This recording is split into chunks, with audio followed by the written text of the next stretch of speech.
show you a way to do some color mixing. It's like a little color mixing exercise that is more fun than just swatching out colors. I'm gonna do it with a complementary pair. So those colors are opposite each other on the color wheel. So I picked Quinacridone Burnt Orange. Since that's orange, the opposite is blue. So I'm gonna use Cerulean Blue as my blue. All you need is a brush, some water, two colors, complementary colors, so red and green, yellow and purple, or blue and orange. I'm going to start with my Quinacridone Burnt Orange. What we're going to do, you want it to be pretty wet, we're going to start making circles. So make sure your circle is wet.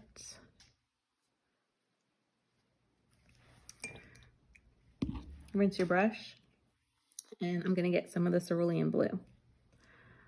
So this exercise is great for seeing how colors interact with each other.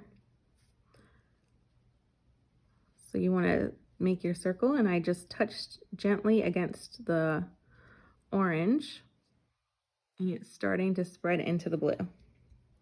If you want it to spread even more, if it's kind of stuck there, you can drop in a few more colors and it'll start spreading through. Let's see. So to make little variations in color, you can add more water. So I'm going to add more water to my cerulean blue and do another circle over here. So make your circle first, get close to the orange, and then touch it, and you'll start to see it spread into that blue circle. Now I'm going to use a lot of water and a little bit of pigment for the orange and see if I can get a lighter circle. It looks like my blues are still wet. You have to move pretty quickly for this to work. So that one's spreading and that one is still spreading.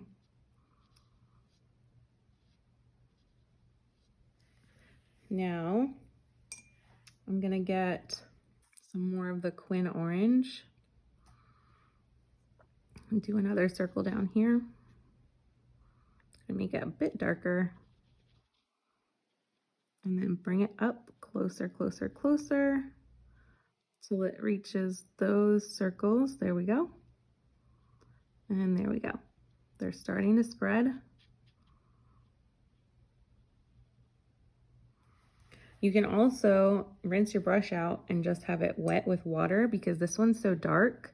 I can make another circle with mostly water right here. And I'm making the circle. I'm about to touch it and that pigment should spread into this circle. Look how it spreads. It's pretty cool. Let me get some more blue. I'm going to go down here. You can vary the sizes of your circles, make them big, make them small. Vary the colors, dark and light. Make sure you touch it very slightly and it'll start to spread.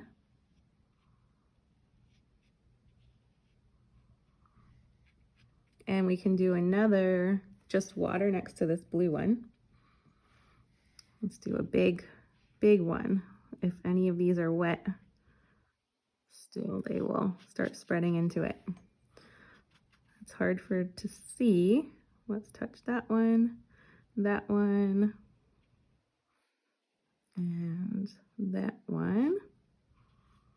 And you can see the colors starting to spread into this bigger circle.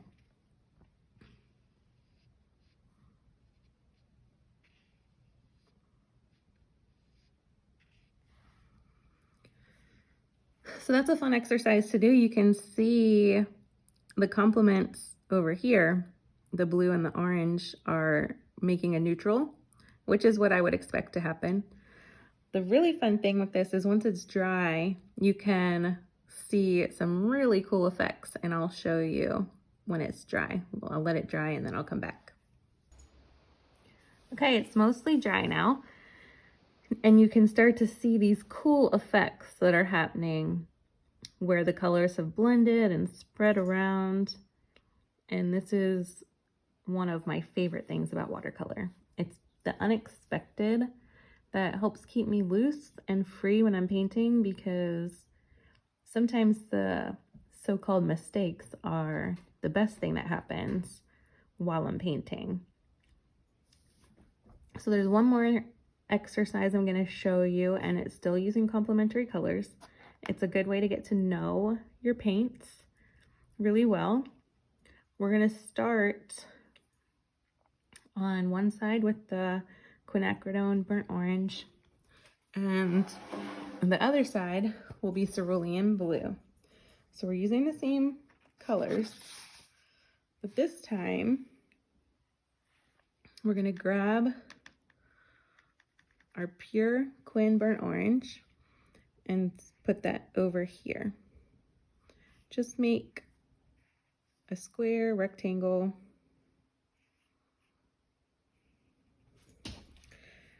Then on the other side, we're going to make a square of the pure Cerulean blue.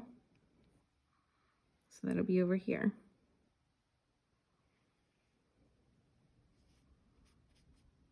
What we're going to do is move from the Cerulean blue to the Quin orange and see what colors we can get in between. So I'm actually going to start with the Quin orange. I said that backwards.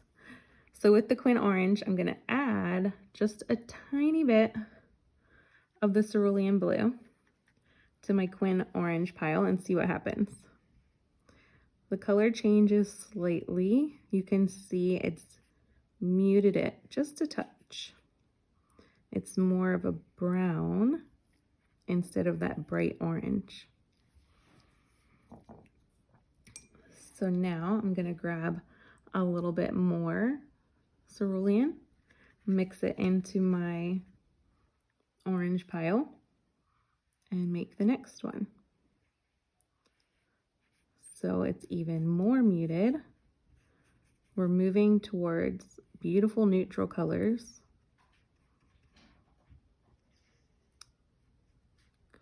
That one is close to gray. So now we're going to add just a tiny bit more blue. This should be about the mid-tone. It's pretty close. It's a very gray brown, kind of actually like a greenish gray. So that should be about what the color is when you have half of the blue and half of the orange. So now I'm going to add a little more blue, but the color should start to turn more blue as we're heading toward the cerulean. So let's see. That's a beautiful teal color.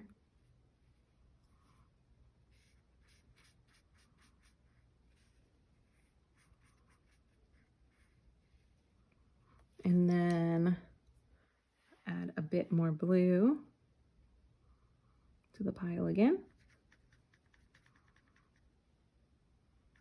And get our next block.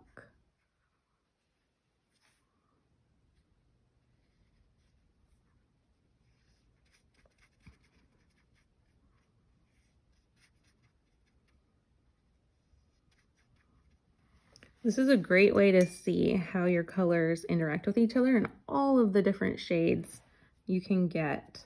So this is a pretty, like if you look now, this cerulean and this Quin are very bright and bold compared to the middle ones that we mixed. But look at all of these gorgeous colors. So you can do this with any two paint colors you have. They don't have to be complements. You can try a pink and an orange, or a green and a blue, or a yellow and a purple, and start to see what happens when you mix these colors. It just helps you get to know your paints better, and it gives you lots of ideas for when you want to paint something Like if I knew I wanted a teal color, well, now I know if I mix some of the Quin orange and the cerulean blue, I can get a teal. And this is just the tip of the iceberg. There are so many shades in between here because you can make them lighter, you can make them darker. There's so many colors. It's pretty infinite. So have fun with this. Let me know what you think, and I'd love to see what colors you mix and how they turn out.